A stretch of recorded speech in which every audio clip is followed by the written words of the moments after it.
Thank you. The man accused of shooting two police officers in Victoria yesterday identifies as a sovereign citizen and has called police terrorist thugs. Before I go on, I would like to send my love and thoughts to the families of those officers, and I can tell you now that all Australians are behind you.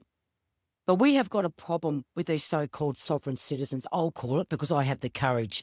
They believe that the Australian government, all of us in here, are illegitimate. They believe that the rules and the social norms that the rest of us have to follow do not apply to them.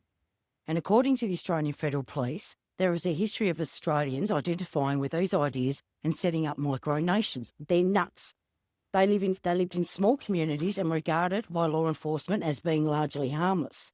And then COVID-19 hit, and the government's response, lockdowns, mandatory vaccination combined with mist and disinformation on social media absolutely turbocharged the paranoia where it's now right off the charts.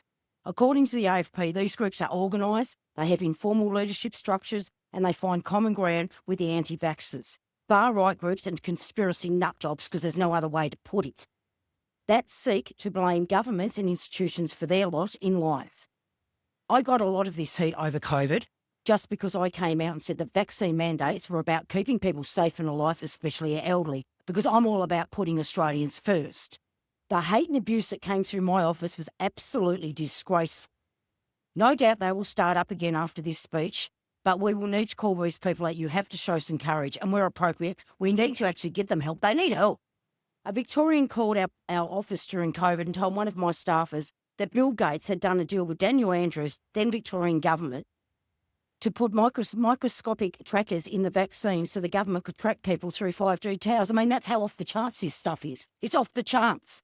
Finally, this caller told my staff that she did not recognise the government because she was a sovereign citizen. You can laugh, and we did at the time, but seriously, it's out of control.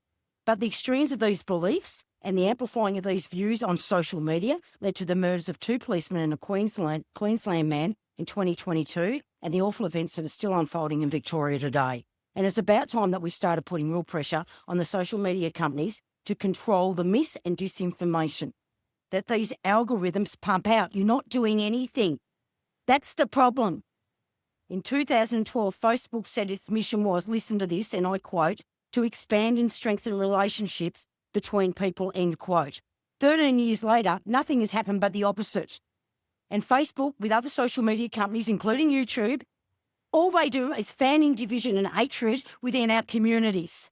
Extreme examples of this include the January 6th attack on the Capitol building in Washington in 2021, when Americans who believe Trump's lies that the 2020 election was rigged stormed the Capitol building, their own, and seriously wounding American Capitol Police.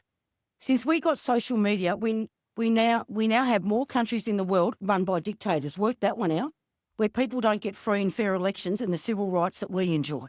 Social media companies know more about us than our governments do. They design their algorithms with one purpose in mind, to increase us clicking and increase their profits. It's just about money. They don't give a stuff about who we are. If these algorithms can be so targeted, why can't they target mis and disinformation? Instead of the algorithm that sends Australians down these rabbit holes, serving them up more and more conspiracy theories that make them more afraid and more paranoid. We still don't have laws in this country that deal with truth and political advertising. You can't lie about a product in Australia, but you can sure as hell lie in political campaigns. How is that leading by example and saying that is acceptable behaviour in Australia today? That is not acceptable behaviour. We need to get onto this. It is really trying to put pressure on the social media companies and start talking regulation. What is your fear of social media companies? You lost control of social media when it comes to our kids. And if you think AI is going to be any different in the future because you're already miles behind, you are bloody delusional yourselves. That is the truth of the matter. You must get onto this. You must show some courage. Do you know it got so bad during COVID? I had people in Tasmania telling me that serum going into their arms, it was forming a microchip. Well, I've had my body x-rayed over time because of my back complaint. There are no microchips running around in my body. That is the misinformation, disinformation that is going on in social media.